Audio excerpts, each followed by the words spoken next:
Hi all, എല്ലാവർക്കും പ്രബ്സ്കെയിലേക്ക് സ്വാഗതം.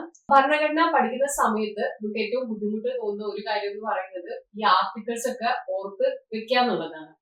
അപ്പൊ അതുകൊണ്ട് ആദ്യം തന്നെ ഈ ആർട്ടിക്കിൾസ് ഓർത്ത് വെക്കണമല്ലോ, ബുദ്ധിമുട്ടാണല്ലോ, എനിക്കിത് ഓർമ്മ കിട്ടുമോ എന്നൊന്നും ആലോചിച്ച് ടെൻഷൻ അടിക്കണ്ട. ഓരോ ടോപ്പിക്കും നല്ല വൃത്തിയായിട്ട് പഠിക്കുക. അതുപോലെ തന്നെ അതിലെ ഫാക്ട്സിന് മാത്രം ഇമ്പോർട്ടൻസ് കൊടുക്കാതെ ഫാക്ട്സ് ചോദിക്കുന്നു വിചാരിച്ച് അങ്ങനെ വിചാരിക്കരുത്. ആ കൺസെപ്റ്റുകളൊക്കെ ഓരോന്നും പറയുന്നത് കൃത്യമായിട്ട് മനസ്സിലാക്കുക. കോൺസ്റ്റിറ്റ്യൂഷനിൽ ഭയങ്കര ഇമ്പോർട്ടന്റ് ആണ് കൺസെപ്റ്റ്സ് മനസ്സിലാക്കുക എന്നുള്ളത്. അപ്പൊ ചില സമയത്തൊക്കെ എന്ന് പറയുന്നത് ക്വസ്റ്റ്യൻസ് ആ രീതിയിലായിരിക്കും. ചിലപ്പോ നമ്മൾ പഠിച്ച അതേപോലെ ആയിരിക്കും എന്ത് ചെയ്യുക ക്വസ്റ്റ്യൻ വരിക. പക്ഷെ എന്നാൽ നമ്മൾ പഠിച്ച കാര്യം ഒന്ന് അപ്ലൈ ചെയ്താൽ നമുക്ക് ആൻസർ കിട്ടുകയും ചെയ്യും. അതുകൊണ്ടാണ് എന്ത് ചെയ്യുന്നത്, മനസ്സിലാക്കി നമ്മൾ പഠിപ്പിക്കുന്നതും നിങ്ങൾ ആ രീതിയിൽ തന്നെ എന്ത് ചെയ്യണം, പഠിച്ച് പോകണം. അപ്പൊ നമുക്ക് ടോപ്പിക്സ് ഇതിൽ പഠിക്കാനുള്ളത് ഭരണഘടനാ നിർമ്മാണ സഭയുണ്ട്. നമുക്ക് അത് കഴിഞ്ഞ് കഴിഞ്ഞാല് ഇതിലത്തെ ഭാഗങ്ങൾ, അനുച്ഛേദങ്ങൾ, പട്ടികകളൊക്കെ നിങ്ങൾ കേട്ടിട്ടുണ്ടാവും, അത് പഠിക്കണം. അത് കഴിഞ്ഞ് കഴിഞ്ഞാൽ നമുക്ക് പ്രിയാമ്പിള്, ആമുകളുണ്ട്, മൗലികാവകാശങ്ങളുണ്ട്, മൗലിക കടമകളുണ്ട്, DPSP ഉണ്ട്. പിന്നെയാണെന്നുണ്ടെങ്കിൽ നമുക്ക് നമ്മുടെ ലെജിസ്ലേച്ചർ, എക്സിക്യൂട്ടീവ്, ജുഡീഷ്യറി എന്ന് പറഞ്ഞിട്ടുള്ള നിയമനിർമ്മാണ വിഭാഗം, കാര്യനിർവഹണ വിഭാഗം, നീതിന്യായ വിഭാഗം, ഈ ഒരു ഭാഗം പഠിക്കണം. അത് കഴിഞ്ഞാൽ ഭരണഘടനാ സ്ഥാപനങ്ങളൊക്കെ ഉണ്ട്. നമുക്കറിയാം പുതിയ മാറി വന്ന SCERT ടെക്സ്റ്റ് ബുക്കിലെ 9th സ്റ്റാൻഡേർഡില് ഈ ഭരണഘടനാ സ്ഥാപനങ്ങളും ഭരണഘടനാ ഇതര സ്ഥാപനങ്ങളും വളരെ വിശദമായിട്ട് കൊടുത്തിട്ടുണ്ട്. അപ്പൊ ആ ഒരു ഭാഗങ്ങളൊക്കെ നമുക്ക് എന്ത് ചെയ്യണം, കുറച്ച് സ്ട്രെസ് ചെയ്ത് പഠിക്കണം. പിന്നെ നമുക്ക് കോമൺ ആയിട്ടുള്ള കുറച്ച് ഭേദഗതികള്, പ്രധാനപ്പെട്ട കുറച്ച് കേസസുകൾ ഉണ്ട്. ഇങ്ങനത്തെ കാര്യങ്ങളൊക്കെ പഠിച്ചു പോയി കഴിഞ്ഞാൽ നമ്മുടെ ഭരണഘടന സെറ്റ് ആണ്. അവിടെ നിന്ന് നമുക്ക് ഒരു മാറ്റം. ഭരണഘടനയുടെ ഏറ്റവും ഒരു ഗുണം എന്ന് പറഞ്ഞു കഴിഞ്ഞാല് നമ്മൾ അത് പഠിക്കുകയും വേണം, ആ കൺസെപ്റ്റ്സ് മനസ്സിലാക്കി ക്വസ്റ്റ്യൻ പ്രാക്ടീസ് ചെയ്തത് പഠിച്ചത് അപ്ലൈ ചെയ്യാനും കൂടെ നമുക്ക് പറ്റിക്കഴിഞ്ഞാല് കോൺസ്റ്റിറ്റ്യൂഷനിൽ നിന്ന് ഒരിക്കലും എന്ത് ചെയ്യില്ല, നിങ്ങൾക്ക് മാർക്ക് നഷ്ടപ്പെടില്ല. അപ്പൊ ആ രീതിയിൽ തന്നെ നമുക്ക് മുന്നോട്ട് പോവാം. പഠിക്കുന്ന കാര്യങ്ങൾ ഏതൊരു, അത് കോൺസ്റ്റിറ്റ്യൂഷൻ അല്ല, ഏതൊരു ടോപ്പിക് ആണെന്നുണ്ടെങ്കിലും പഠിക്കുന്ന സാധനം അവിടെ ഇവിടെ തൊട്ട് കുറച്ച് പഠിച്ച് അവിടെ എന്തൊക്കെയോ എനിക്കറിയാം, ആ രീതിയിലുള്ള ഒരു പഠിത്തം കൊണ്ട് നമുക്ക് ഇനി പറ്റില്ല. എന്തൊരു സാധനം പഠിക്കുകയാണെങ്കിലും നല്ല വൃത്തിക്ക് ഞാൻ പറയുന്നത് ആ ടോപ്പിക് ആയിട്ട് ഇനി ലോകത്ത് ഒന്നും ഇല്ലാത്ത വിധം അത് പഠിക്കണം എന്നല്ല ഞാൻ പറയുന്നത്. ബേസിക് ആയിട്ടുള്ള അതിന്റെ ഒരു പൊടിപ്പും തൊങ്ങലും അല്ലാതെ ഒരു വൃത്തിയിൽ കോംപ്രഹെൻസീവ് ആയിട്ട് നമുക്ക് എന്ത് ചെയ്യണം, പഠിക്കണം. ഇന്നത്തെ ക്ലാസ് കഴിയുമ്പോഴത്തേക്കും നിങ്ങൾക്ക് മനസ്സിലാവും ഒരു ടോപ്പിക് നമ്മൾ എങ്ങനെയാണ് മൊത്തത്തിൽ കവർ ചെയ്ത് പഠിക്കേണ്ടതെന്നുള്ളത്. ടോപ്പിക് മാത്രം നമ്മൾ പഠിച്ചു പോവല്ല ചെയ്യുന്നത്. ടോപ്പിക് കഴിഞ്ഞിട്ട് നിങ്ങൾക്ക് കുറച്ച് ക്വസ്റ്റ്യൻസ് കൊണ്ട് ഡിസ്കസ് ചെയ്യാം. അപ്പോഴാണ് നിങ്ങൾക്ക് പഠിച്ചത് മനസ്സിലായോ എന്നുള്ളത് കിട്ടുക. അപ്പൊ ഇനി നമ്മൾ ആദ്യത്തെ ക്ലാസ് ആയതുകൊണ്ടാണ് കുറച്ച് കാര്യങ്ങൾ അധികം പറഞ്ഞത്. ഇനി അങ്ങോട്ട് നമ്മള് ടോപ്പിക്, പിന്നെ ഈ കാര്യങ്ങളൊന്നും നമ്മൾ ഇനി റിപ്പീറ്റ് ചെയ്ത് പറയില്ല, പറയേണ്ട ആവശ്യമില്ലല്ലോ, നിങ്ങൾക്ക് അറിയാം. അപ്പൊ അതുകൊണ്ട് നമ്മൾ ഇനി ടോപ്പിക് അങ്ങനെ പറഞ്ഞു പോവാണ് ചെയ്യാം. അപ്പൊ നമ്മുടെ ആദ്യത്തെ ടോപ്പിക് ആയിട്ടുള്ള ഭരണഘടനാ നിർമ്മാണ സഭയാണ്, അല്ലെങ്കിൽ കോൺസ്റ്റിറ്റ്യൂവന്റ് അസംബ്ലി ആണ് പഠിക്കാൻ വേണ്ടി പോകുന്നത്. അപ്പൊ നമുക്ക് ആ സമയത്ത് ഒരു രാഷ്ട്രീയ സാഹചര്യം നിങ്ങൾ ആലോചിക്കണം. 1947 നമുക്ക് എന്ത് ചെയ്യുന്നത്, സ്വാതന്ത്ര്യം കിട്ടുന്നത്. സ്വാതന്ത്ര്യം കിട്ടിക്കഴിഞ്ഞിട്ട് നമുക്ക് പെട്ടെന്ന് തന്നെ ഇലക്ഷൻ ഒന്നും നടക്കുന്നില്ല അല്ലെ. പിന്നീട് 1951, 52 കാലയളവിലാണ് നമ്മുടെ ഇലക്ഷൻ ഒക്കെ നടക്കുന്നത്. അതിന്റെ അടുത്ത് ഒരു ഇടക്കാല ഗവൺമെന്റ് ഉണ്ട്, ജവഹർലാൽ നെഹ്റുവിന്റെ നേതൃത്വത്തിലുള്ള ഗവൺമെന്റ് ഉണ്ട്. പിന്നീട് ജവഹർലാൽ നെഹ്റു തന്നെയാണ് പ്രധാനമന്ത്രിയായിട്ട് വീണ്ടും തെരഞ്ഞെടുക്കുന്ന അദ്ദേഹം തന്നെയാണ്. അപ്പൊ ഈ കാലയളവിൽ സ്വാതന്ത്ര്യം കിട്ടിയ കാലയളവ് നമുക്കറിയാം. അതിനു മുമ്പ് തന്നെ എന്ത് ചെയ്തിട്ടുണ്ട്, നമ്മുടെ ഭരണഘടനാ നിർമ്മാണ സഭ രൂപീകൃതമായിട്ട് നമ്മുടെ ഭരണഘടനയ്ക്ക് വേണ്ടിയിട്ടുള്ള പരിപാടികളൊക്കെ തുടങ്ങിയിട്ടുണ്ട്. അപ്പൊ എന്താണ് ഒരു ഭരണഘടനയുടെ ആവശ്യം ഒരു രാജ്യത്ത്? ഒന്ന് ആലോചിച്ച് നോക്കിക്കേ. എല്ലാ സ്ഥലത്തും ഭരണഘടനയുണ്ട്, പക്ഷെ എല്ലാ സ്ഥലത്തും എന്തില്ല, എഴുതപ്പെട്ട ഭരണഘടന തന്നെ വേണമെന്ന് ഇല്ല. അപ്പൊ നമ്മുടെ ഇന്ത്യയിൽ നോക്കുകയാണെന്നുണ്ടെങ്കിൽ നമ്മുടെ ഇവിടെ എഴുതപ്പെട്ട ഭരണഘടനയാണ് ഉള്ളത്. ഇന്ത്യയിൽ എഴുതപ്പെട്ട ഭരണഘടനയാണ്. എന്നാല് നമ്മൾ ഇത്രയും വർഷം ഭരിച്ച് മുടിപ്പിച്ചുകൊണ്ടിരുന്ന ബ്രിട്ടീഷുകാർക്ക് എന്തില്ല, ഭരണഘടന ഇല്ല എന്നാണോ? അല്ല, ഭരണഘടന ഉണ്ട് അവർക്ക്, പക്ഷെ അവരുടെ എന്തല്ല, റിട്ടൺ കോൺസ്റ്റിറ്റ്യൂഷൻ അല്ല എന്നും, അതായത് എഴുതപ്പെട്ട ഭരണഘടനയല്ല അവർക്കുള്ളത്. അപ്പൊ എല്ലാവർക്കും ഇത് നിങ്ങൾ ഇതിന് മുമ്പ് കേട്ടിട്ടുണ്ടാവും. അപ്പൊ അവിടെ ഒരു സംശയം തോന്നും, ഇവര് എഴുതപ്പെട്ട, അവർക്ക് എവിടെയും നോക്കാനില്ല ഭരണഘടന, അപ്പൊ പിന്നെ ഇത് എങ്ങനെയാ അവിടെ കാര്യങ്ങളൊക്കെ നടക്കുക എന്ന് ആലോചിക്കും. അവിടെ അതായത് ഭരണഘടന ഒരു ഇപ്പൊ നമ്മുടെ ഭരണഘടന എന്ന് പറഞ്ഞാൽ നമുക്ക് കറക്റ്റ് ആയിട്ട് ഒരു ബുക്ക് ആയിട്ടില്ല ഉണ്ട്. ഭരണഘടന എന്ന് പറയുന്നത് എല്ലാ കാര്യങ്ങളും അതിന്റെ അകത്തായിട്ട് ഒരൊറ്റ സ്ഥലത്തുണ്ട്. പക്ഷെ ഈ എഴുതപ്പെട്ട ഭരണഘടന ഇല്ലാത്ത രാജ്യങ്ങളുടെ കാര്യം എങ്ങനെയാണ്, അവർക്ക് ഭരണഘടന ഇനിയും എല്ലാ സാധനവും ഉണ്ട്, പക്ഷെ എന്താ, അത് ഒരൊറ്റ ബുക്കായിട്ട് ഒരൊറ്റ സ്ഥലത്തായിരിക്കില്ല. അവരിൽ എന്താണ് എമേർജ് ചെയ്ത് വന്നതായിരിക്കണം. കാലങ്ങൾ ചിലപ്പോൾ പല പല കേസുകളായിരിക്കാം, പല പല പ്രമാണങ്ങളായിരിക്കാം. അങ്ങനെ എങ്ങനെയെന്ന് വെച്ചാൽ ഒരുപാട് കാര്യങ്ങളിലൂടെയാണ് എന്ത് ചെയ്യുന്നത്, അവരുടെ ഭരണഘടന ഒറ്റ സ്ഥലത്തായിട്ട് നമുക്ക് കാണാൻ പറ്റില്ല എന്നുള്ളൊരു വ്യത്യാസം മാത്രമേ ഉള്ളൂ. അപ്പൊ ബ്രിട്ടന്റെ ഒക്കെ ഭരണഘടന എന്ന് പറഞ്ഞാൽ ഇവോൾവ് ചെയ്തു വന്നിട്ടുള്ളതാണ്. പക്ഷെ ഇന്ത്യൻ ഭരണഘടന എന്ന് പറയുന്നത് എന്താണ്, നമ്മൾ പർപ്പസ്ഫുള്ളി ഒരൊറ്റ ഇരുന്ന് അതിനു വേണ്ടി മാത്രം എഴുതി തയ്യാറാക്കിയിട്ടുള്ള ഒരു സാധനമാണ് നമ്മുടെ ഭരണഘടന എന്ന് പറയുന്നത്. അപ്പൊ നമ്മുടെ ടെക്സ്റ്റ് ബുക്കിൽ ഒരു ഡെഫിനിഷൻ കൊടുത്തിട്ടുണ്ടാവും, നമുക്ക് നോക്കാം. ഒരു രാഷ്ട്രത്തിലെ ഗവൺമെന്റിന്റെ സംഘാടനത്തിനും പ്രവർത്തനത്തിനും ആവശ്യമായ അടിസ്ഥാന നിയമങ്ങൾ എന്താണ്, ഗവൺമെന്റിന്റെ സംഘാടനത്തിനും പ്രവർത്തനത്തിനും ആവശ്യമായ അടിസ്ഥാന നിയമങ്ങൾ, തത്വങ്ങൾ, വ്യവസ്ഥകൾ എന്നിവയടങ്ങിയ ആധികാരിക രേഖയാണ് നമ്മൾ എന്തെന്ന് വിളിക്കുന്നത്, ഭരണഘടന എന്ന് വിളിക്കുന്നത്. അപ്പം നമ്മുടെ ഭരണഘടനയിൽ കൃത്യമായിട്ടും ഓരോരുത്തർക്കും, നമ്മുടെ ഗവൺമെന്റിന്റെ ഓരോ വിഭാഗത്തിനും അതിന്റെ അകത്ത് തന്നെ ഓരോരുത്തർക്കുമുള്ള പവേഴ്സ് എന്തൊക്കെയാണെന്ന് കൃത്യമായിട്ട് വേർതിരിച്ചിട്ടുണ്ട്. അതുപോലെ നമുക്കറിയാം, നമുക്ക് കേന്ദ്ര ഗവൺമെന്റ് ഉണ്ട്, സംസ്ഥാന ഗവൺമെന്റ് ഉണ്ട്, അല്ലെ, രണ്ട് തരത്തിലുള്ള ഗവൺമെന്റ് ഉണ്ട്. അപ്പൊ ഇവർക്കൊക്കെ അധികാരം വിഭജിച്ചിട്ടുണ്ട്. എന്നിട്ട് പോലും നമുക്ക് ഇവിടെ പല പല പ്രശ്നങ്ങളുണ്ട്. ഇപ്പൊ നമ്മൾ നമ്മുടെ കേരളത്തിൽ അല്ലെങ്കിൽ പല പല സംസ്ഥാനങ്ങളിൽ ഇപ്പം മുഖ്യമന്ത്രിയും ഗവർണറും തമ്മിലുള്ള പ്രശ്നങ്ങൾ നമ്മൾ കാണാറുണ്ട്. കേന്ദ്രത്തിലെയും സംസ്ഥാനങ്ങളിലെയും അവരുടെ ഗവൺമെന്റുകൾ തമ്മിലുണ്ടാകുന്ന പ്രശ്നങ്ങൾ നമ്മൾ കാണാറുണ്ട്. ഒരു ഭരണഘടന ഉണ്ടാക്കി വെച്ച് ഇങ്ങനെയെല്ലാം ഡിവൈഡ് ചെയ്ത് കൊടുത്തിട്ടും നമുക്ക് ഇത്രയും പ്രശ്നമുണ്ട്. അപ്പൊ ഇതൊന്നും ഇല്ലെങ്കിലുള്ള അവസ്ഥ ആലോചിച്ച് നോക്ക്. അപ്പൊ അതിനു വേണ്ടിയിട്ടാണ് കൃത്യമായിട്ടുള്ള ഓരോ വിഭാഗവും കൃത്യമായിട്ട് പ്രവർത്തിക്കാനും ഒന്നിന്റെ മേലിലുള്ള കടന്നുകയറ്റം ഒഴിവാക്കാനും അതുപോലെ തന്നെ പൗരന്മാരുടെ അവകാശങ്ങൾ കൃത്യമായ ഒരു സ്ഥലത്ത് എഴുതപ്പെട്ട് നമുക്ക് സംരക്ഷിച്ച് കിട്ടാനും ഒക്കെ വേണ്ടിയിട്ടാണ് എന്ത് ചെയ്തിട്ടുള്ളത്, ഭരണഘടന ഉണ്ടാക്കിയിട്ടുള്ളത്. അപ്പൊ ഭരണഘടനകൾ നമ്മൾ പറഞ്ഞു, പലതരത്തിലുള്ള ഭരണഘടനകൾ ഉണ്ട്. അതിന്റെ സ്വഭാവം, അത് മാറ്റം വരുത്തുന്ന പ്രക്രിയ, മാറ്റം വരുത്താൻ പറ്റുമോ ഇല്ലയോ, അതെങ്ങനെയാണ് എന്നൊക്കെ ഉള്ളതിനനുസരിച്ച്, അതുപോലെ അത് എങ്ങനെയാണ് രൂപം കൊണ്ടത് എന്നൊക്കെ ഇതിനനുസരിച്ച് നമുക്ക് ലോകത്തുള്ള മൊത്തം ഭരണഘടനകൾ എന്ത് ചെയ്യാം, പലതരത്തിൽ തിരിക്കാൻ വേണ്ടിയിട്ട് പറ്റും. അപ്പൊ അതിൽ പ്രധാനമായിട്ടും നമ്മൾ പറയുന്നത്, നമ്മൾ ഫസ്റ്റ് തന്നെ പറഞ്ഞിട്ടുള്ളതാണ് റിട്ടൺ അൺറിട്ടൺ കോൺസ്റ്റിറ്റ്യൂഷൻ, ലിഖിതം അല്ലെങ്കിൽ അലിഖിതം എന്ന് പറയുന്നത്. ലിഖിതം നമ്മൾ പറഞ്ഞു, അതായത് നമുക്ക് ഒരൊറ്റ പുസ്തക സ്ഥലത്ത് കൃത്യമായിട്ട് കാണാൻ പറ്റും. മറ്റേത് എന്താണ്, പല പല പല കാര്യങ്ങളിലായിട്ടാണ് കിടക്കുന്നത്. പിന്നെ മാറ്റം വരുത്താനുള്ള പ്രക്രിയ എന്ന് പറഞ്ഞു കഴിഞ്ഞാൽ, അതായത് ആ ഭരണഘടനയിൽ മാറ്റം വരുത്തൽ എളുപ്പമാണോ അല്ലെങ്കിൽ അത് ബുദ്ധിമുട്ടേറിയതാണോ എന്നതിനനുസരിച്ചിട്ടാണ് ദൃഢമായത്, അയവുള്ളത് എന്ന് പറയുന്നത്. ദൃഢമായത് എന്ന് പറഞ്ഞാൽ റിജിഡ് കോൺസ്റ്റിറ്റ്യൂഷൻ ആണ്. റിജിഡ് കോൺസ്റ്റിറ്റ്യൂഷൻ എന്ന് പറയുമ്പോൾ അതിൽ മാറ്റം വരുത്താൻ വളരെയധികം ബുദ്ധിമുട്ടാണ്. എന്നാൽ അയവുള്ളത് എന്ന് പറയുമ്പോഴോ കുറച്ചും കൂടെ ഫ്ലെക്സിബിൾ ആണ്, അത്ര ബുദ്ധിമുട്ട് ഇല്ല. അതുപോലെ രൂപം കൊണ്ട രീതി എന്ന് പറയുമ്പോൾ നടപ്പിലാക്കിയതും പരിണമിച്ചതുമാണ്. അപ്പൊ ഇന്ത്യ എന്ന് പറയുന്നത് നമ്മൾ പറഞ്ഞു നടപ്പിലാക്കിയത്, നമ്മൾ അതിനു വേണ്ടി പർപ്പസ്ഫുള്ളി അതിനു വേണ്ടിയിട്ട് ഒരു ഫോം ചെയ്തില്ലേ, ഒരു കാര്യം ഫോം ചെയ്ത് ഉണ്ടാക്കിയെടുത്തിട്ടുള്ളതാണ്. എന്നാൽ ബ്രിട്ടനിൽ എന്താണ്, ഇവോൾവ് ചെയ്ത് വന്നിട്ടുള്ളതാണ് കാലങ്ങളായിട്ട്. ഇതാണ് ഒരു ബേസിക്.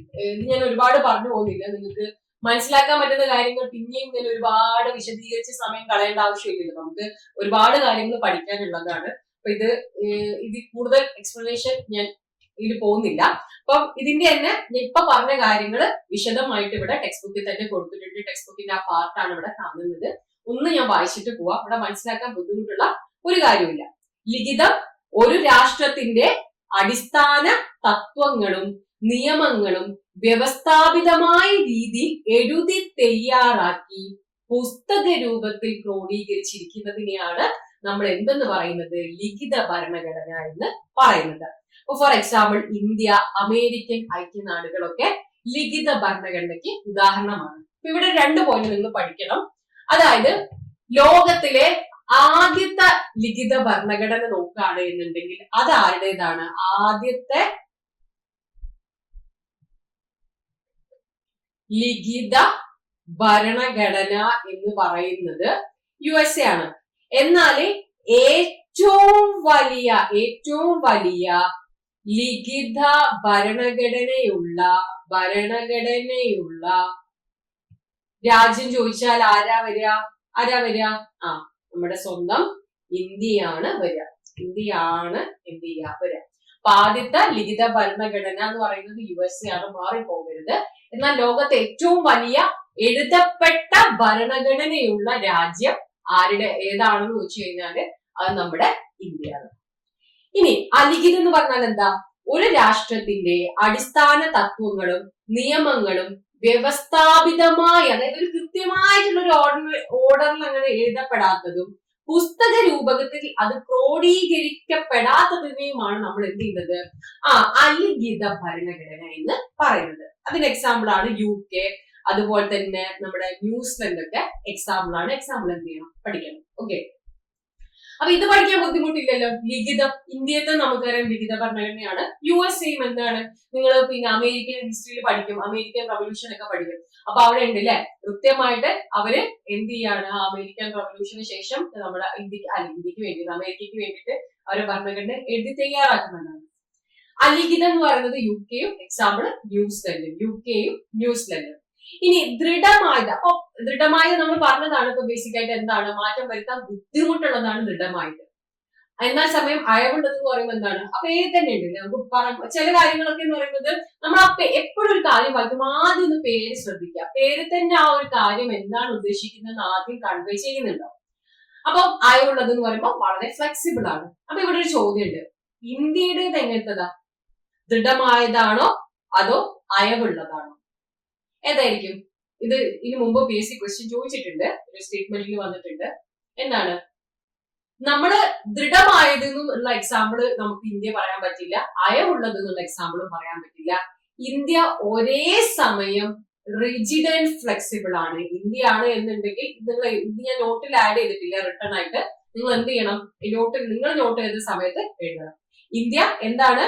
ഒരേ സമയം നമ്മളിത് ഭരണഘടനാ ഭേദഗതി പഠിക്കുമ്പോൾ ഒന്നുകൂടി ഈ കാര്യം പറയും. എന്നാൽ ഇവിടെ എന്ത് ചെയ്യുന്നു എഴുതി പോവാട്ടോ. ഒരേ സമയം അയവുള്ളതും ദൃഢവുമാണ് നമ്മുടെ ഇന്ത്യൻ ഭരണഘടന. ഒരേ സമയം റിജിഡ് ആൻഡ് ഫ്ലെക്സിബിൾ ആണ്. ഇത് എങ്ങനെയാണ് ഇങ്ങനെ ഒരേ സമയം റിജിഡും ഫ്ലെക്സിബിൾ ആവുന്നത് എന്നുള്ള കാര്യം ഡീറ്റെയിൽ ആയിട്ട് നമുക്ക് ഇവിടെ പറയാം. ഭരണഘടന ഭേദഗതി എന്നുള്ള ടോപ്പിക് എടുക്കുമ്പോൾ നമുക്കത് എക്സ്പ്ലെയിൻ ചെയ്യാം കേട്ടോ. അപ്പൊ ദൃഢമായത് എന്താണ്? മാറ്റം വരുത്തുന്നതിന് കർക്കശമായ നടപടിക്രമങ്ങൾ ആവശ്യമുള്ള ഭരണഘടനയാണ് എന്ത്? ദൃഢമായത് എന്ന് പറയുന്നത്. UK ഒരു എക്സാമ്പിൾ ആണ്, വളരെ ബുദ്ധിമുട്ടാണ്. അതുപോലെ തന്നെ ഓസ്ട്രേലിയ. ഈ അയവുള്ളത് എന്ന് പറയുമ്പോൾ എളുപ്പത്തിൽ മാറ്റം വരുത്താൻ കഴിയുന്ന ഭരണഘടനയാണ്. ഇവിടെ നോക്കിക്കേ, ഏതൊക്കെയാണ്? യുണൈറ്റഡ് കിങ്ഡം അല്ലെ, UK-യും അതുപോലെ തന്നെ ന്യൂസിലൻഡും. അപ്പൊ ഇവിടെ നമുക്ക് ഒരു കാര്യം മനസ്സിലാവുന്നുണ്ട്, അൺറിട്ടൺ കോൺസ്റ്റിറ്റ്യൂഷൻ ഉള്ള അലിഖിത ഭരണഘടനയുള്ള രാജ്യങ്ങളിലുള്ള ഭരണഘടന മാറ്റാൻ കുറെ കൂടെ ഫ്ലെക്സിബിൾ ആണ് എന്നുള്ള കാര്യം. ഇനി നടപ്പിലാക്കുന്നതിന്റെ ബേസിസിൽ നമ്മൾ പറഞ്ഞു അല്ലെ, പിന്നെ എങ്ങനെയാണ് ഇത് വന്നിട്ടുള്ളത് എന്നുള്ളത്. അപ്പൊ ഭരണഘടനാ നിർമ്മാണ സഭയുടെയോ കൗൺസിലിന്റെയോ രൂപീകരണ ശേഷം എഴുതി തയ്യാറാക്കി പ്രാബല്യത്തിൽ വരുന്ന ഭരണഘടനയാണ് നമ്മൾ നടപ്പിലാക്കിയ ഭരണഘടന എന്ന് പറയുന്നത്. ഇപ്പൊ ഇന്ത്യയുടെ നോക്കുകയാണെങ്കിൽ ഏതാണ്? പരിണമിച്ചതാണോ നടപ്പിലാക്കിയത്? എന്തുകൊണ്ടാ? നമ്മൾ കറക്റ്റ് ആയിട്ട് ഒരു കോൺസ്റ്റിറ്റ്യൂന്റ് അസംബ്ലി എന്ന് പറഞ്ഞ രൂപീകരിച്ചില്ലേ, എന്നിട്ടാണ് അതിന് വേണ്ടി മാത്രം. ഇത് വേറെ ഒന്നുമല്ല, വെറും ഭരണഘടന ഉണ്ടാക്കാൻ വേണ്ടി മാത്രം നമ്മൾ രൂപീകരിച്ചിട്ടുള്ളതാണ് എന്ത്? കോൺസ്റ്റിറ്റ്യൂന്റ് അസംബ്ലി എന്ന് പറയുന്നത്. അപ്പോൾ നമ്മൾ അതല്ലേ എക്സാമ്പിൾ വരിക ആണ്. പരിണമിച്ചത് നമുക്കറിയാം, UK ഒരു എക്സാമ്പിൾ പറഞ്ഞു. ക്രമേണയുള്ള മാറ്റങ്ങളുടെ ഫലമായി രൂപപ്പെട്ട ഭരണഘടന കരാറുകൾ, വിധിന്യായങ്ങൾ, നിയമങ്ങൾ, സമ്പ്രദായങ്ങൾ എന്നീ രൂപത്തിലുള്ള വ്യവസ്ഥകളും വഴക്കങ്ങളും ഇതിൽ ഉൾപ്പെടുന്നു. എക്സാമ്പിൾ വരുന്നത് UK, കാനഡ ആണ്. അപ്പൊ ഇതാണ് നമുക്ക് ബേസിക് ആയിട്ട് കോൺസ്റ്റിറ്റ്യൂഷന്റെ ഒരു ഐഡിയ. എന്താണ് ഭരണഘടന എന്നുള്ളതും ഭരണഘടന എന്തൊക്കെ ടൈപ്പ് ഉണ്ട്, എന്താണ് ഭരണഘടന സ്വഭാവം എന്നുള്ളതാണ് നമ്മൾ പറഞ്ഞത്. ഇനി നമ്മൾ അങ്ങോട്ട് കോൺസ്റ്റിറ്റ്യൂന്റ് അസംബ്ലിയുടെ ഫോർമേഷനെ കുറിച്ചിട്ടും കാര്യങ്ങളൊക്കെയാണ് പറയാൻ വേണ്ടിയിട്ട് പോകുന്നത്. അപ്പോ ഭരണഘടന നിർമ്മാണ സഭ എങ്ങനെയാണ് രൂപം കൊണ്ടത്? അപ്പൊ 1946 നമ്മുടെ ഭരണഘടനാ നിർമ്മാണ സഭ രൂപീകൃതമാകുന്നത്. അപ്പൊ 1946 സമയം ആലോചിക്കണം, നമ്മുടെ സ്വാതന്ത്ര്യമൊക്കെ കിട്ടുന്നതിന് മുൻപാണ്. അപ്പൊ ആരാണ് ആദ്യമായിട്ട് നമുക്ക് ഇങ്ങനെ ഒരു ഭരണഘടന വേണം? കാരണം നമുക്ക് സ്വാതന്ത്ര്യം ഉണ്ടോ? ഇല്ല. നമ്മള് വേറെ ആൾക്കാരുടെ അണ്ടറിൽ ജീവിക്കുന്ന ആൾക്കാരൊന്നുമില്ല. അന്ന് ആ സമയത്ത് ബ്രിട്ടന്റെ അണ്ടറിലാണ് ഇന്ത്യ മൊത്തം. ഇന്ത്യ ഭരിച്ചുകൊണ്ടിരുന്ന ആരാ? ബ്രിട്ടൻ. അല്ലെ? ഇന്ത്യക്ക് വേണ്ടിയിട്ടുള്ള നമുക്ക് അന്നും നിയമങ്ങളൊക്കെ ഉണ്ടായിരുന്നു. നമ്മൾ കേട്ടു regulating act, fix India act, government of India act എന്നൊക്കെ പലതും നമ്മൾ ഹിസ്റ്ററി ഒക്കെ ഇങ്ങനെ പഠിക്കുമ്പോൾ ഓരോ പല പല ആക്ടുകൾ, അതൊക്കെ എന്താ നമുക്ക് പണ്ടൊന്നും നമ്മുടെ സ്കൂളിലൊന്നും പഠിക്കുമ്പോൾ നമ്മളിങ്ങനെ കുറെ ആക്ടുകൾ പഠിക്കുന്നുണ്ട്. ശരിക്കും എന്താ നമുക്കത് പിടുത്തം കിട്ടിയില്ല അല്ലെ? എന്താണ് സംഭവം? നമ്മുടെ ഇന്ത്യക്കാരെ ഭരിക്കാൻ വേണ്ടിയിട്ട് ബ്രിട്ടൻ ഉണ്ടാക്കിക്കൊണ്ടിരുന്ന എന്താണ് നിയമങ്ങളാണ്. അപ്പം നമ്മുടെ ഭരണഘടന ഉണ്ടാകുന്ന 1950 ജനുവരി 26 എന്നതിന് അർത്ഥം ഇവിടെ നമുക്ക് നിയമങ്ങളൊന്നും ഇല്ലാന്നല്ല. നമുക്കിവിടെ ഇഷ്ടംപോലെ നിയമങ്ങൾ ഉണ്ടായിരുന്നു. പക്ഷെ അതൊക്കെ എന്താണ്, ബ്രിട്ടൻ നമുക്ക് വേണ്ടി ഓരോരോ കാലങ്ങളിൽ അവരുടെ സൗകര്യത്തിനനുസരിച്ച് അതായത് അവർക്ക് വേണ്ട തരത്തിൽ ഇന്ത്യ ഭരിക്കാൻ വേണ്ടിയിട്ട് അവർ കൊണ്ടുവന്നിട്ടുള്ള കാര്യങ്ങളാണ്, നിയമങ്ങളും ഒക്കെയാണ്. അപ്പൊ നമുക്ക് വേണ്ടിയിട്ട്, ഇന്ത്യക്ക് വേണ്ടിയിട്ട് ഒരു ഭരണഘടന വേണം അല്ലെ? ഭരണഘടനാ നിർമ്മാണ ആ പർപ്പസിന് വേണ്ടിയിട്ട് ഭരണഘടനാ നിർമ്മാണ സഭ രൂപീകരിക്കണം എന്ന ആശയം ആദ്യമായിട്ട് മുന്നോട്ട് വെക്കുന്നത് എം.എൻ. റോയ് ആണ്. ഈ പേര് നിങ്ങൾ എവിടെയും കേട്ടിട്ടുണ്ടോ? എം.എൻ. റോയ്. ഇന്ത്യയിലെ കമ്മ്യൂണിസ്റ്റ് പ്രസ്ഥാനത്തിന്റെ സ്ഥാപകരിൽ ഒരാളാണ് ആര്? എം.എൻ. റോയ് എന്ന് പറയുന്നത്. ആരാണ്? എം.എൻ. റോയ് എന്ന് പറയുന്നത്. നിങ്ങൾ ജനകീയ പദ്ധതി അല്ലെങ്കിൽ പീപ്പിൾസ് പ്ലാൻ എന്നൊക്കെ കേട്ടിട്ടുണ്ടാവും. People's plan. അപ്പൊ അതും ആരുടെ ആശയമാണ്? നമ്മുടെ എം.എൻ. റോയുടെ ആശയമാണ്. 1934 എം.എൻ. റോയ് ഇങ്ങനെ ഒരു ഭരണഘടനാ നിർമ്മാണ സഭ രൂപീകരിക്കണം, ഭരണഘടനാ നിർമ്മാണ സഭ വേണം എന്നുള്ള ആശയം മുന്നോട്ട് വെക്കുന്നത്. അപ്പം അന്ന് ഇന്ത്യയെ ഒരു ഔദ്യോഗികമായിട്ട് ഇന്ത്യയുടെ ആവശ്യങ്ങളെയും കാര്യങ്ങളൊക്കെ പ്രതിനിധീകരിച്ചുകൊണ്ടിരുന്നത് ഇന്ത്യൻ നാഷണൽ കോൺഗ്രസ് ആണ്, നമുക്ക് അറിയാം. അപ്പൊ ഈ ഇന്ത്യൻ നാഷണൽ കോൺഗ്രസ് എപ്പോഴാണ് ഇങ്ങനൊരു ആവശ്യം ഉന്നയിച്ചത് എന്ന് ചോദിച്ചു കഴിഞ്ഞാല് ബോംബെ സമ്മേളനത്തിലാണ് 1935. 1935 ബോംബെ സമ്മേളനത്തിലാണ് എന്ത് ചെയ്തത്? ഇന്ത്യൻ നാഷണൽ കോൺഗ്രസ് ഇന്ത്യക്ക് വേണ്ടിയിട്ട് ഒരു ഭരണഘടനാ നിർമ്മാണ സഭ രൂപീകരിക്കണമെന്ന് ഔദ്യോഗികമായിട്ട് പറയുന്നത്. അപ്പൊ നിങ്ങൾ പല സ്ഥലത്ത് ഇത് പല പല വേറൊരു ഫൈസാപൂർ സമ്മേളനം എന്ന് പറഞ്ഞിട്ട് ചിലപ്പോൾ നിങ്ങൾക്ക് കാണാൻ പറ്റും. അപ്പോഴാണ് ഇത് ശരിക്കും ഔദ്യോഗികമായിട്ട് പറഞ്ഞത്. അതുപോലെ തന്നെ ഈ 35 ചിലപ്പോൾ നിങ്ങൾക്ക് 1934 എന്നും കാണാൻ വേണ്ടിയിട്ടൊക്കെ പറ്റും. അതെന്താന്ന് വെച്ച് കഴിഞ്ഞാല് ഈ സമ്മേളനങ്ങൾ INC വെബ്സൈറ്റിൽ കൊടുത്തിരിക്കുന്നത് ഒരു ഇയറും, അതുപോലെ തന്നെ നമ്മുടെ ഇന്ത്യൻ പൊളിറ്റി ബൈ ലക്ഷ്മികാന്ത് ആ ബുക്കിലും ഒരു ഡിഫറെന്റ് ഇയർ ആണ്. അതുകൊണ്ടാണ് ആ ഒരു ഡേറ്റ് ഡിഫറൻസ് വരുന്നത്. അപ്പൊ നിങ്ങൾ 35 34 ആ രീതിയിൽ അങ്ങ് നോക്കിയാൽ മതി. ഇത് ലേറ്റസ്റ്റ് ആയിട്ട് എക്സാമിന് എന്ത് ചെയ്തിട്ടുണ്ട്, ഇത് ചോദിച്ചിട്ടുണ്ട്. ആ ക്വസ്റ്റ്യൻ ഞാൻ പറഞ്ഞുതരാം കേട്ടോ. അപ്പൊ നിങ്ങൾക്ക് കിട്ടും. അപ്പം ഇന്ത്യക്കൊരു ഭരണഘടനാ നിർമ്മാണ സഭ വേണം എന്ന ആശയം INC ഇന്ത്യൻ നാഷണൽ കോൺഗ്രസ് ആദ്യമായിട്ട് മുന്നോട്ട് വെക്കുന്നത് എപ്പോഴാണ്? ബോംബെ സമ്മേളനത്തിലാണ്. എപ്പോഴാണ്? ബോംബെ സമ്മേളനത്തിലാണ്. ബോംബെ സമ്മേളനത്തിന്റെ അധ്യക്ഷൻ എന്ന് പറയുന്നത് രാജേന്ദ്ര പ്രസാദ് ആണ്. ബോംബെ സമ്മേളനത്തിന്റെ അധ്യക്ഷൻ ആരാണ്? രാജേന്ദ്ര പ്രസാദ് ആയിരുന്നു. ഇനി ഇന്ത്യക്കൊരു ഭരണഘടനാ നിർമ്മാണ സഭ എന്ന ആശയം ആദ്യമായി മുന്നോട്ട് വെച്ച രാഷ്ട്രീയ പാർട്ടി ഏതാന്ന് വെച്ച് കഴിഞ്ഞാൽ സ്വരാജ് പാർട്ടിയാണ്. അപ്പൊ നിങ്ങൾ ആയിരിക്കും ഇന്ത്യൻ നാഷണൽ കോൺഗ്രസ് അതിലേക്ക് മുന്നോട്ട് വെച്ച പുസ്തകമാണ്, പിന്നെ പറ്റിയത് വേറൊരു പാർട്ടിയാണ്. അപ്പൊ ഈ സ്വരാജ് പാർട്ടി എവിടെയാണ് ഇതിനെ കുറിച്ച് കറക്റ്റ് പറഞ്ഞെന്നുള്ളതൊന്നും എവിടെ അങ്ങനെ അവൈലബിൾ അല്ല, കൃത്യമായിട്ട് എവിടെയാ പറഞ്ഞെന്നുള്ളത്. പക്ഷെ ഇന്ത്യൻ നാഷണൽ കോൺഗ്രസും ഈ ഒരു ആവശ്യം മുന്നോട്ട് വെക്കുന്നതിന് മുമ്പായിട്ട് ഇന്ത്യക്ക് ഒരു ഭരണഘടനാ നിർമ്മാണ സഭ എന്ന ആശയം ആദ്യമായി മുന്നോട്ട് വെച്ചിട്ടുള്ള രാഷ്ട്രീയ പാർട്ടി ആയത് തന്നെയാണ് സ്വരാജ് പാർട്ടിയാണ്. പിന്നീടാണ് എന്ത് ചെയ്യുന്നത്? ഇന്ത്യൻ നാഷണൽ കോൺഗ്രസ് ഇതിനെ കുറിച്ചിട്ട് ഡിസ്കസ് ചെയ്യുന്നത്. അപ്പം ഇത് ഡിഫറൻസ് മനസ്സിലാക്കി പഠിക്കുക. ഇന്ത്യക്ക് ഒരു ഭരണഘടനാ നിർമ്മാണ സഭ എന്ന ആശയം ആദ്യമായി മുന്നോട്ട് വെച്ചിട്ടുള്ള രാഷ്ട്രീയ പാർട്ടി ഏതാണ്? അത് സ്വരാജ് പാർട്ടിയാണ്. ഇനി ആദ്യമായിട്ട് ഇന്ത്യക്ക് ഒരു ഭരണഘടനാ നിർമ്മാണ സഭ എന്ന് INC ഇന്ത്യൻ നാഷണൽ കോൺഗ്രസ് മുന്നോട്ട് വെച്ച സമ്മേളനം ഏതാന്ന് ചോദിച്ചു കഴിഞ്ഞാൽ അത് ബോംബെ സമ്മേളനമാണ്. ബോംബെ സമ്മേളനത്തിന്റെ അധ്യക്ഷൻ ആരാണ്? നമ്മുടെ രാജേന്ദ്ര പ്രസാദ് ആണ്. ഓക്കെ. ഇനി പുറത്തു നിന്നുള്ള കൈകടത്തലുകൾ ഇല്ലാതെ സ്വതന്ത്ര ഇന്ത്യക്കായി പ്രായപൂർത്തി വോട്ടവകാശത്തിന്റെ അടിസ്ഥാനത്തിൽ ഭരണഘടനാ നിർമ്മാണ സഭ രൂപീകരിക്കണം എന്നാവശ്യപ്പെട്ടത് ജവഹർലാൽ നെഹ്റു ആണ്. ഓക്കെ. അപ്പം ഇവിടെ പുറത്തുനിന്നുള്ള കൈകടത്തലുകൾ നമ്മൾ ഉദ്ദേശിക്കുന്നത് എന്താണ്? നമ്മൾ ബ്രിട്ടൻ ഉണ്ടല്ലോ. അപ്പൊ ബ്രിട്ടന്റെ കൈകടത്തലുകൾ ഇല്ലാതെ നമ്മൾ തന്നെ നമുക്ക് വേണ്ടി നിർമ്മിക്കുന്ന ഒരു ഭരണഘടന വേണം. അതും എങ്ങനെയായിരിക്കണം? പ്രായപൂർത്തി വോട്ടവകാശത്തിന്റെ അടിസ്ഥാനത്തിൽ ഭരണഘടനാ നിർമ്മാണ സഭ രൂപീകരിച്ച് ഭരണഘടന തയ്യാറാക്കണമെന്നാണ് ആര് പറയുന്നത്? ജവഹർലാൽ നെഹ്റു പറയുന്നത്. ഇനി ഈ പെട്ടെന്ന് ഒരു ദിവസം കൂട്ടാ ഇവരൊക്കെ ഭരണഘടനാ നിർമ്മാണ സഭ രൂപീകരിക്കുന്നു പറഞ്ഞു. അപ്പൊ എന്നാ ബ്രിട്ടീഷുകാര് ഗവൺമെന്റ് അല്ലെ ബ്രിട്ടീഷ് ഗവൺമെന്റ് അതിനെന്താ നിങ്ങൾ ഭരണഘടന നിർമ്മിച്ചു, ഞങ്ങൾക്ക് സന്തോഷം, ഇങ്ങനെ പറഞ്ഞ് അവര് ഭരണഘടന നിർമ്മിക്കാൻ സമ്മതിച്ചിട്ടുണ്ടാവോ? ഇല്ല. അതൊരു പല പല ഘട്ടങ്ങളിലായിട്ടാണ് അതെന്ത് ചെയ്യുന്നത്, എത്തുന്നത്. വളരെ ബുദ്ധിമുട്ടായിരുന്നു. നമുക്കറിയാം, നമ്മൾ എന്ത് ആവശ്യം ഉന്നയിച്ചാലും ബ്രിട്ടീഷ് ഗവൺമെന്റ് അങ്ങനെ സമ്മതിച്ചു തരുമോ? ഒന്നുമില്ല. കുറെ കാലം കഴിയുമ്പോ അവർക്ക് എന്തെങ്കിലും ഒരു ആവശ്യം വരും നമ്മളെ കൊണ്ട്. അപ്പൊ അത് നേടിയെടുക്കാൻ അവരെന്ത് ചെയ്യും, മറ്റേ നായ്ക്ക് എലിനേഷൻ ഇട്ട് കൊടുക്കുന്ന പോലെ, എന്നാ നിങ്ങൾ ഇതൊക്കെ ചെയ്ത് നിൽക്കുകയാണെന്നുണ്ടെങ്കിൽ ഞങ്ങൾ വേണതാ ഇത് നിങ്ങൾക്ക് തരാന്ന് പറയും. ഈ ഒരു രീതിയിലാണ് എന്ത് ചെയ്യുന്നത്, അവര് നമ്മൾ ട്രീറ്റ് ചെയ്തുകൊണ്ടിരുന്നത്. അപ്പൊ അതുപോലെ തന്നെയാണ് ഭരണഘടനാ നിർമ്മാണ സഭ എന്നൊക്കെ പറഞ്ഞ് നമ്മളിങ്ങനെ ആവശ്യം ഉന്നയിക്കാൻ തുടങ്ങുന്നുണ്ടെങ്കിലും അത് ബ്രിട്ടൻ ഒന്ന് എന്താ പറയാ അതിനൊന്ന് കേൾക്കുന്നത്, അല്ലെങ്കിൽ അതൊന്ന് അവര് അംഗീകരിക്കുന്നത് എപ്പോഴാണ്? ഓഗസ്റ്റ് ഓഫറിലൂടെയാണ്. അപ്പൊ ഈ ഓഗസ്റ്റ് ഓഫർ വരാൻ തന്നെ കാരണം എന്ന് പറയുന്നത്, ആ ഒരു സമയം എന്ന് പറയുന്നത് നമ്മുടെ സെക്കൻഡ് വേൾഡ് വാർ നടക്കുന്ന സമയമാണ്. അപ്പൊ ആ സമയത്ത് നമ്മുടെ ആവശ്യം, അല്ലെങ്കിൽ നമ്മുടെ ഒരു സഹായം ആർക്ക് ആവശ്യമുണ്ട്?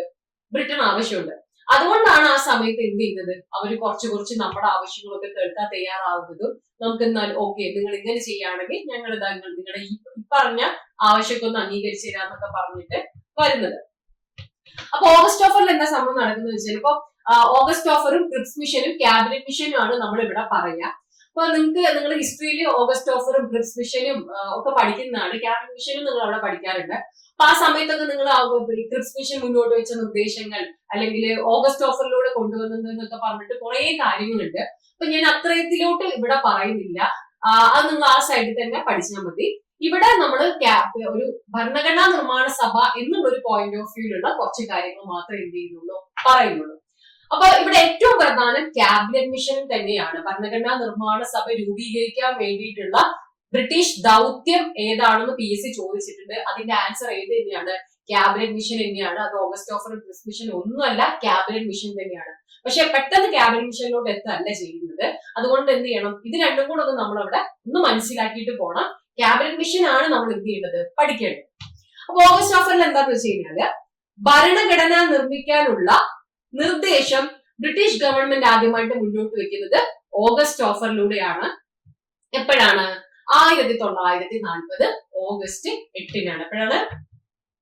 1940 ഓഗസ്റ്റ് 8-ന്. അപ്പം അവര് ആ സമയത്ത് നമുക്ക് വേറൊരു ഓഫറും കൂടെ തരുന്നുണ്ട്. നിങ്ങൾക്ക് ഡൊമിനിയൻ സ്റ്റാറ്റസ് തരാം, പുത്രികാരാജ്യ പദവി തരാം. ആദ്യകാലത്ത് നമ്മളും ഇത് തന്നെ ആവശ്യപ്പെട്ടിട്ടുള്ളൂ.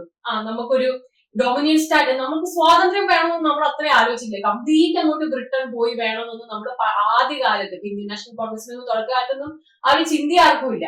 അവര് പറയുന്നത് ബ്രിട്ടൻ നിന്നോട്ടെ, ബ്രിട്ടൻ മേലെ നിന്ന് ഇവിടെ ഭരിച്ചോട്ടെ, പക്ഷെ ഞങ്ങളെയും കൂടെ എന്ത് ചെയ്യണം, അതിന്റെ അകത്ത് ഭരിക്കാൻ അനുവദിക്കണം, നമുക്ക് കുറച്ചും കൂടെ ഒക്കെ ഒരു സ്വാതന്ത്ര്യം, ആ തരത്തിൽ മാത്രമേ ചിന്തിച്ചിരുന്നുള്ളൂ.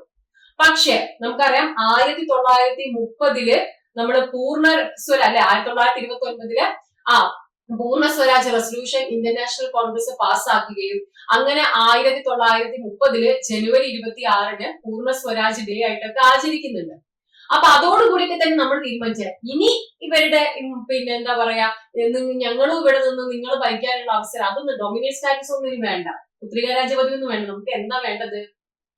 നമുക്ക് വേണ്ടത് കംപ്ലീറ്റ് ഫ്രീഡം ആണ് അല്ലെ, പൂർണ്ണ സ്വരാജ് ആണ്, കംപ്ലീറ്റ് ഫ്രീഡം ആണ് വേണ്ടത് എന്നുള്ളതിലേക്ക് നമ്മുടെ ഇന്ത്യൻ നാഷണൽ കോൺഗ്രസും മൊത്തത്തിലുള്ള നമ്മുടെ സ്വാതന്ത്ര്യ സമര പ്രസ്ഥാനത്തിന്റെ ഭാഗമായിട്ടുള്ള എല്ലാവരും മുന്നോട്ട് വയ്ക്കുന്നത് കംപ്ലീറ്റ് ഫ്രീഡം ആണ് ഇന്ത്യക്ക്. അപ്പൊ ഇവര് പക്ഷേ ഓഗസ്റ്റ് ഓഫറിൽ 1940 എന്താ മുന്നോട്ട് വയ്ക്കുന്നത്? പുത്രികാരാജ്യ പദവിയാണ്, ഡൊമിനിയൻ സ്റ്റാറ്റസ് തന്നെയാണ് ഇവർ എന്ത് ചെയ്യുന്നത്, മുന്നോട്ട് വെക്കുന്നത്. പ്രാതിനിധ്യ സ്വഭാവമുള്ള, അതായത് ഇന്ത്യൻ പ്രതിനിധികളെ ഉൾപ്പെടുത്തിയിട്ടുള്ള ഭരണഘടനാ നിർമ്മാണ സഭ രൂപീകരിക്കാമെന്നും ഒരു ഓഗസ്റ്റ് ഓഫർ തരികയാണ് ഇങ്ങനെ ഓരോന്നും. ഈ ഓഗസ്റ്റ് ഓഫർ സമയത്തെ ബ്രിട്ടീഷ് പ്രധാനമന്ത്രി എന്ന് പറയുന്നത് വിൻസ്റ്റൺ ചർച്ചിലും ആ സമയത്തെ ഇന്ത്യൻ വൈസ്രോയി എന്ന് പറയുന്നത് ലില്ലിത്ത് ഗോയുമാണ്. ആരൊക്കെയാണ്? ബ്രിട്ടീഷ് പ്രധാനമന്ത്രി വിൻസ്റ്റൺ ചർച്ചില്, അത് കഴിഞ്ഞിട്ട് ഇന്ത്യൻ വൈസ്രോയി ലില്ലിത്ത് ഗോയാണ്. ഇതാണ് ഓഗസ്റ്റ് ഓഫർ. ഓഗസ്റ്റ് ഓഫർ ഒന്ന് ഡേറ്റ് നോക്കിയത് ഞാൻ പറഞ്ഞവിടെ നിങ്ങൾ ഫോക്കസ് ചെയ്ത് പഠിക്കേണ്ടത് ക്യാബിനറ്റ് മിഷൻ തന്നെയാണ്. ഓഗസ്റ്റ് ഓഫർ ഒക്കെ നമുക്ക് ഇയർ ഒക്കെ പഠിക്കാനുള്ളതാണ്. ഇവിടെ ചോദിച്ചില്ലേ, ഹിസ്റ്ററിയുടെ സൈഡിൽ എവിടെയെങ്കിലും ആയിട്ട് ചോദിക്കുന്നത് തന്നെയാണ്. പക്ഷെ ഈ ഒരു കോണ്ടെക്സ്റ്റിൽ നിങ്ങൾ ക്യാബിനറ്റ് മിഷൻ എന്ത് ചെയ്യുക, ഫോക്കസ് ചെയ്ത് പഠിക്കുക. അത് മാറിപ്പോ എന്താ വെച്ചാല് എക്സാം ഹോളില് എത്തുന്ന സമയത്ത് ഞാൻ മിസ് ഓഗസ്റ്റ് ഓഫറും പറഞ്ഞിട്ടുണ്ട്, ക്രിപ്സ് മിഷനും പറഞ്ഞിട്ടുണ്ട്, ക്യാബിനറ്റ് മിഷൻ ഏതാ അപ്പം ചോദിക്കുന്നതെന്ന് ചോദിച്ചു കഴിഞ്ഞാല് അവിടെ ആൻസർ എന്താണ്? അതായത് ഭരണഘടനാ നിർമ്മാണ സഭ നിർമ്മിക്കാൻ വേണ്ടിയുള്ള ബ്രിട്ടീഷ് ദൗത്യം ഏതാണെന്ന് വെച്ച് കഴിഞ്ഞാൽ അത് ക്യാബിനറ്റ് മിഷൻ തന്നെയാണ് വരേണ്ടത്. അപ്പൊ ഇത് ഇങ്ങനെ എടുത്തു പറയാൻ കാരണം എന്ന് പറയുന്നത് ഓരോ മാർക്ക് എന്ന് പറയുന്നത് നമുക്ക് എക്സാമിന് അത്ര ഇമ്പോർട്ടന്റ് ആണ്. എത്രയൊക്കെ പഠിച്ചു പോയി കഴിഞ്ഞാലും എല്ലാ 100 ചോദ്യങ്ങളും നമുക്ക് അറിയുന്നൊന്നുമില്ല. ചില എക്സാമിന് നമുക്ക് 50 അറിയുന്നുണ്ടാവുള്ളൂ, 50 നമുക്ക് അറിയുന്നുണ്ടാവില്ല. അപ്പൊ എക്സാം ഹോളിൽ ഒരു ക്വസ്റ്റ്യൻ നമ്മള് എഴുതാൻ തീരുമാനിക്കുന്നതും ഇനി എഴുതണ്ടെന്ന് തീരുമാനിക്കുന്നതും എന്ത് ചെയ്യും? ചിലപ്പോൾ നമ്മളെ റാങ്ക് ലിസ്റ്റിൽ നമ്മൾ ഒരു 10 റാങ്ക് പിറകോട്ടോ അല്ലെങ്കിൽ 10 റാങ്ക് മുന്നോട്ടോ, ചിലപ്പോൾ നമ്മൾ റാങ്ക് ലിസ്റ്റിൽ നിന്ന് പുറത്തോട്ടോ വരെ എന്ത് ചെയ്യും? അപ്പൊ നമ്മൾ പോകേണ്ടി വരും. കാരണം അത് അത്രയും ടൈറ്റ് എക്സാം. നിങ്ങൾ ഇക്കഴിഞ്ഞ UPLP എക്സാംസിന്റെ ഒക്കെ റാങ്ക് ലിസ്റ്റ് എടുത്ത് നോക്കിക്കഴിഞ്ഞാല് എല്ലാവരും തമ്മിൽ ചെറിയ ഡിഫറൻസ് ആണ് ഉള്ളത് അല്ലെ. നമുക്കറിയാം 79, 75, 70 നല്ല മാർക്കാണ്. പക്ഷെ ആ മാർക്കിൽ ഇങ്ങനെ റാങ്ക് ബാക്കോട്ട് ഇങ്ങനെ പോയിക്കൊണ്ടിരിക്കണം. അപ്പൊ ഓരോ മാർക്കും എന്താണ് നമുക്ക് ഇമ്പോർട്ടന്റ് ആണ്. അപ്പൊ അവിടെ കൺഫ്യൂഷൻ ഒന്നും ആയിട്ട് ഒരു മാർക്ക് കളയരുത് എന്നുള്ളത് കൊണ്ടാണ് അത്രയും എടുത്തെടുത്ത് പറയുന്നത് കേട്ടോ. ഇനി അടുത്തതാണ്, പക്ഷെ ഓഗസ്റ്റ് ഓഫർ എന്താണ് തള്ളിപ്പോവാണ് ചെയ്യുന്നത്. കുറെ പ്രശ്നങ്ങൾ ഉണ്ടായിരുന്നു. ഇപ്പൊ ഒന്നുകിൽ ചിലപ്പം ഇന്ത്യൻ നാഷണൽ കോൺഗ്രസ് ഓക്കെ ആയിരിക്കും, ആരും ഓക്കെ ആയിരിക്കില്ല, നമ്മുടെ മുസ്ലിം ലീഗ് ഓക്കെ ആയിരിക്കില്ല. അടുത്ത തവണ വരുമ്പോൾ ഇവർ രണ്ടും ഒക്കെ ആയിരിക്കും, പക്ഷെ വേറെ എന്തെങ്കിലും കുറച്ച് അങ്ങനെയെന്ന് വെച്ചാൽ ഇതൊക്കെ തള്ളിപ്പോയിട്ട് അവസാനം ക്യാബിനറ്റ് മിഷനിലാണ് ഈ ഒരു ഭരണഘടനാ നിർമ്മാണ സഭ രൂപീകരണം എന്നുള്ളത് സക്സസ്ഫുൾ ആവുന്നത്. പിന്നെയാണ് Cripps Mission. Cripps Mission 1942 March 22-ലാണ്. അപ്പം ഓഗസ്റ്റ് ഓഫർ 1940-ലാണ്. ക്രിപ്സ് മിഷൻ 1942-ലാണ്. ആ സമയത്തും നമ്മുടെ പ്രധാനമന്ത്രി എന്ന് പറയുന്നത് ആര് തന്നെയാണ്? ഇവിടുത്തെ ബ്രിട്ടീഷ് പ്രധാനമന്ത്രി വിൻസ്റ്റൺ ചർച്ചിലാണ്. സർ സ്റ്റെഫോർഡ് ക്രിപ്സിന്റെ നേതൃത്വത്തിലാണ് ക്രിപ്സ് മിഷൻ എന്ത് ചെയ്യുന്നത്? ഇന്ത്യയിൽ എത്തുന്നത്. ഈ സർ സ്റ്റെഫോർഡ് ക്രിപ്സ് നമ്മുടെ ക്യാബിനറ്റ് മിഷനിലെ അംഗങ്ങളിൽ ഒരാളാണ് കേട്ടോ. അപ്പൊ ക്രിപ്സ് മിഷൻ 1942-ലാണ്. ആ സമയത്ത് ബ്രിട്ടീഷ് പ്രധാനമന്ത്രിമാർ തന്നെയാണ്, വിൻസ്റ്റൺ ചർച്ചിൽ തന്നെയാണ്. സർ സ്റ്റെഫോർഡ് ക്രിപ്സ് ആണ് ഇവിടെ ക്രിപ്സ് മിഷനുമായിട്ട് എത്തുന്നത്. അതുകൊണ്ട് അദ്ദേഹത്തിന്റെ പേര് തന്നെയാണ് ഇത് അറിയപ്പെടുന്നത്. ഇതും എന്ത് ചെയ്തു? പൊട്ടിപ്പാളീസായി, നമ്മുടെ സാധാരണ എല്ലാ പോലെ തന്നെ. അടുത്തതാണ് ക്യാബിനറ്റ് മിഷൻ വരുന്നത്. ക്യാബിനറ്റ് മിഷൻ ഇന്ത്യയിൽ എത്തിയ ദിവസം പഠിക്കണം, 1946 മാർച്ച് 24.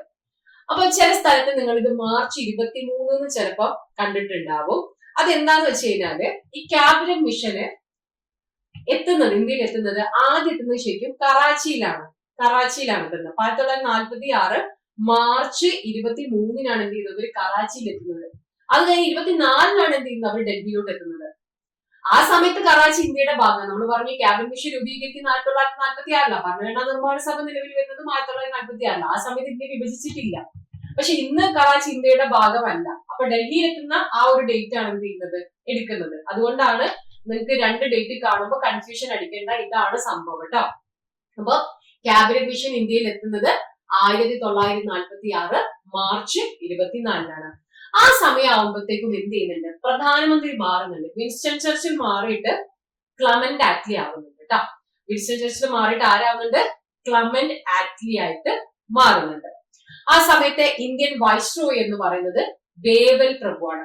അപ്പൊ ഇത് വളരെ കൃത്യമായിട്ട് പഠിച്ചിരിക്കണം. ക്യാബിനറ്റ് മിഷൻ ഇന്ത്യയിൽ എത്തുന്നത് 1946 മാർച്ച് 24. ഈ ഡേറ്റ് വേണമെങ്കിൽ ഇങ്ങനെ ആലോചിക്കാം, ക്യാബിനറ്റ് മിഷൻ വെറുതെ വരുമെന്നല്ല, മാർച്ച് ചെയ്തിട്ടാണ് വരുന്നത്. അപ്പൊ മാർച്ച് എന്ന് കിട്ടും 24-നാണ്. ഓക്കെ. പിന്നെ ഇന്ത്യൻ വൈസ്രോയ് വേവൽ പ്രഭുവാണ്. പ്രധാനമന്ത്രി ക്ലമന്റ് ആറ്റ്ലിയാണ്. പ്രധാനമന്ത്രി എന്നാണ് ക്ലമന്റ് ആറ്റ്ലിയാണ്. ഇനി ഇതിലെ അംഗങ്ങൾ എന്ന് പറയുന്നത് 3 പേരാണ്. പെത്തിക് ലോറൻസ്, പിന്നെ നമ്മൾ നേരത്തെ ക്രിപ്സ് മിഷനിൽ പഠിച്ച സ്റ്റെഫോർഡ് ക്രിപ്സ് ഉണ്ട്, A.V. അലക്സാണ്ടർ ഉണ്ട്. അപ്പൊ എപ്പോഴും കുറച്ചധികം പേരുടെ കമ്മിറ്റിക്ക് എപ്പോഴും ഒരു അധ്യക്ഷൻ ഉണ്ടാവും, അല്ലെങ്കിൽ ഒരു നേതൃത്വം വഹിക്കുന്ന ആളുണ്ടാവും. ഈ കമ്മിറ്റി ക്യാബിനറ്റ് മിഷനിലെ ഈ ഒരു കമ്മിറ്റിയില് ഇവരുടെ ഒരു ലീഡർ അല്ലെങ്കിൽ ഇതിന് നേതൃത്വം നൽകുന്ന ആരാണ്? പെത്തിക് ലോറൻസ് ആണ്. അപ്പൊ ലോറൻസ് ലീഡർ ആണെന്നൊന്ന് ആലോചിച്ചാൽ മതി. അപ്പൊ എന്ത് ചെയ്യും? നമുക്കതൊന്ന് ഇനി ഡൗട്ട് വരണ്ട, ആരാണ് ഇവരുടെ ലീഡർ? ലീഡർ ലോറൻസ് ആണ്. അപ്പൊ Pethick Lawrence, A.V. Alexander, sir Stafford Cripps. Pethick Lawrence, sir Stafford Cripps, A.V. Alexander. അപ്പൊ അലക്സാണ്ടർ എന്നുള്ള ഒരു സാറുണ്ട് നമുക്ക്, പക്ഷെ ആള് വളരെ പത്തറ്റിക് ആണ് പഠിപ്പിക്കാൻ ശ്രമിച്ചത്. നമുക്കൊരു സാറുണ്ട്, സാറിന്റെ പേരാണ് അലക്സാണ്ടർ സാർ എന്താണ്? വെറും പത്തറ്റിക് ആണ്. അപ്പൊ 3 ആളെ കിട്ടിയല്ലോ, അലക്സാണ്ടർ അല്ലെ.